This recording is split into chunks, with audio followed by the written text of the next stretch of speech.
Nah, I need more energy than I say. You ready for your next act? Coming to the stage. Get him for Stephen Marcus Williford.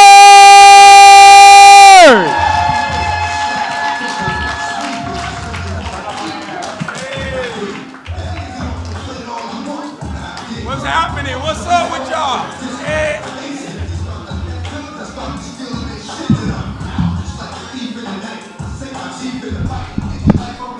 Yeah, you was outside when this was out. You was outside.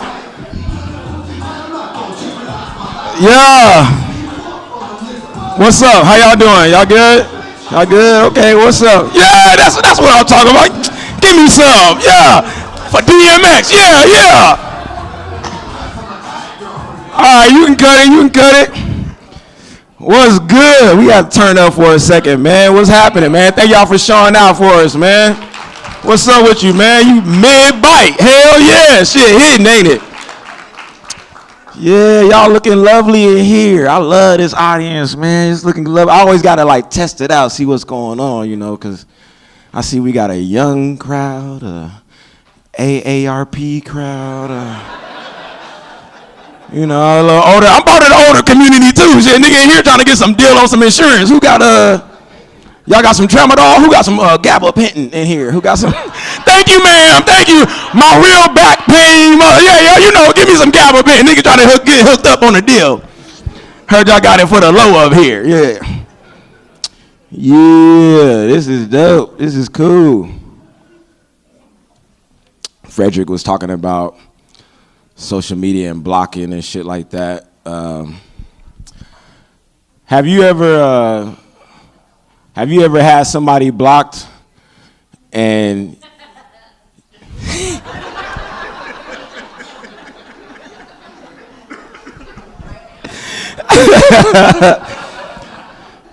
you ever had somebody blocked and you think to yourself, you know, I'm grown, I'm over that. I'm no longer petty about that. You know what? I can unblock you.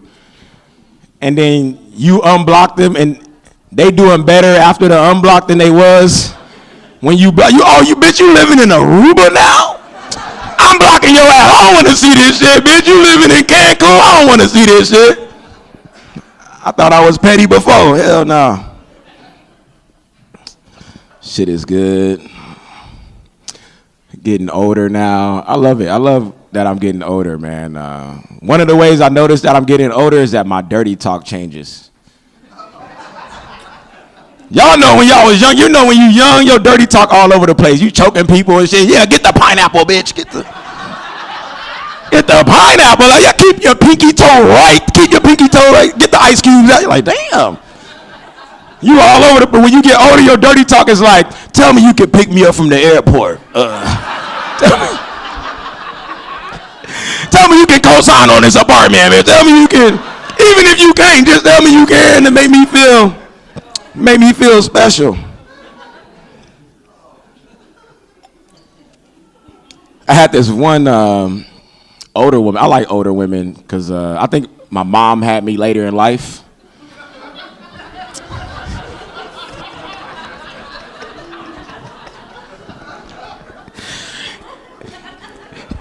And I know how to deal with a woman going through hot flashes. I know when to roll that window down. I already know how you feeling, Gertrude. I already know. My mama was in the same. I know when to hit the window. I know them hot flashes is kicking. Menopause is crazy. I know. I'm right there with y'all dealing with it at 13 years old. I know.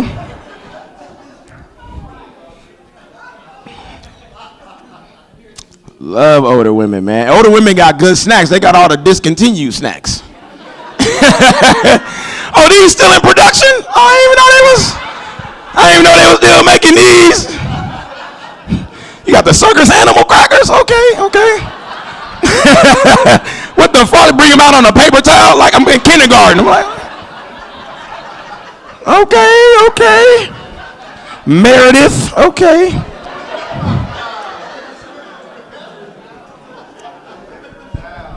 You remember that? Yeah, love older women. There's one older woman, she was giving me some dirty talk. she was a little wild with her dirty talk. She was a little wild. She was like, hey, Stephen Marcus, because you know older women call you your full name. She was like, hey, Stephen Marcus, I got some of the wettest pussy you ever had. I guarantee it. She gave me the Men's Warehouse. She was like, you gonna like the way you look. You guarantee? You gave me the Men's Warehouse? Oh, shit. I ain't never had the Men's Warehouse. I said, damn, you guaranteed it, huh? And it was wild. It was wild that she said she had the wettest pussy because both of her kids had eczema. I was like,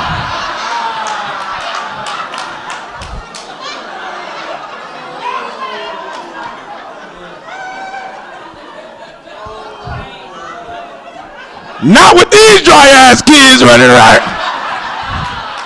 Nah, bitch, you dry snitching on yourself. Nah, bitch. Something's afoot in this house. Something. Because I started scratching when I walked through the door. I said, you know, something's got my shit flaring up. I said, hold up. Way too much Columbine lotion in this house to be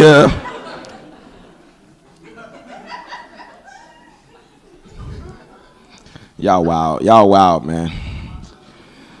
He said, I'm wild. My bad. I've been drinking tap water, so I'm all over the place. We ain't got no bread at the house, nigga. I'm just raw dog in the sink, nigga. I seen the reports. I know.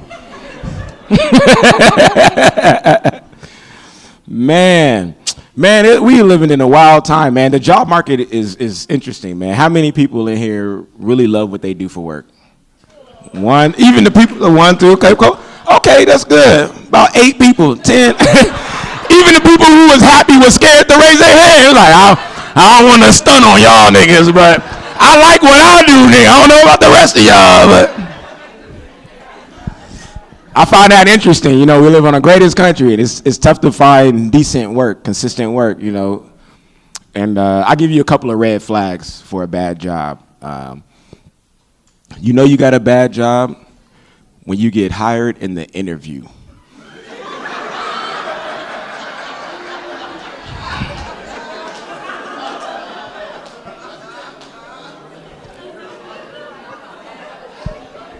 You be all up in the interview. You all up in the interview thinking you can, and they like, so you think you can stay?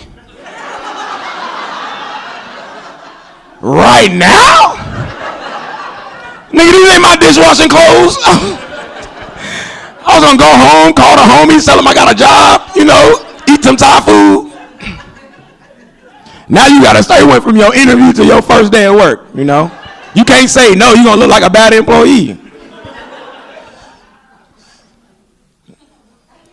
And you know what? You gotta cherish that hood, ratchet, that kind of off the wall employee. Every job got one, but if you got like an off the wall ratchet, some of y'all in here, but if you got that, you know the employee, you know the employee that's a little wild, you know the one that be talking back, you be like, oh, you can talk back? I ain't know you can talk back to the manager, nigga. I've been here before the manager. Okay, you was here before the manager, okay. You know them niggas got seniority? Oh yeah, I didn't want the position. It's too much stress. Okay, bitch, okay. She giving you all the ins and outs of the job and shit. So I had a hood, wild ass employee. Her name was Liz. Liz was straight from the hood.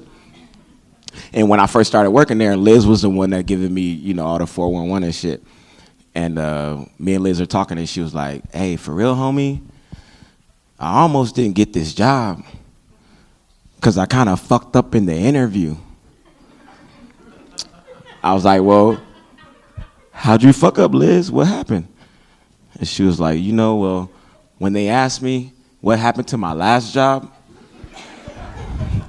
I told them.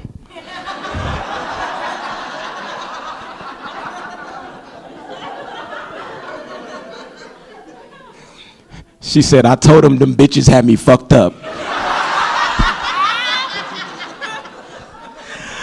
Liz, that was your professional excuse? Them bitches had you fucked up? And they still hired you? They need people bad in this bitch. They need people bad. They need people bad.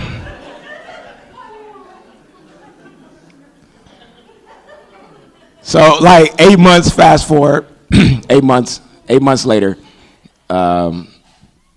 we're all going through the bullshit of getting laid off. Anybody ever been laid off? Fired? Yeah, we all been there. Yeah, fired is different. I kind of rather be fired, you know. When you get fired, they're like, you know what? We're done with your services. You're fired. But when you get laid off, they're like, we're done with your services. You're fired in 2 weeks. Can you open up tomorrow? We need you to. Yeah, we still need you to open though. So we were getting laid off, and everybody's asking, yo, what's up with the PTO? You know, what's up with are we gonna get the sick time? Or are they gonna cash us out, or what's up? So word on the street is they ain't gonna cash us out. They ain't gonna give us no sick time, right? So Liz goes in for her meeting, and they give her the whole shit. They're like, we're sorry, we gotta let you go, da da da. And Liz was like, so what's up with the sick time? What's up with the PTO? And she goes, well, you know, usually we reserve the sick time for when our employees are sick. And Liz goes,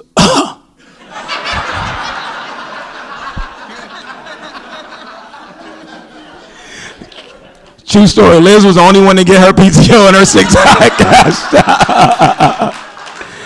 It pays to fuck with the hood employee at your job, okay? For real, shout out to Liz, man. I like to share like a random Black History fact before I get off stage. How many of you guys know that Harriet Tubman had narcolepsy? See, 1, 2.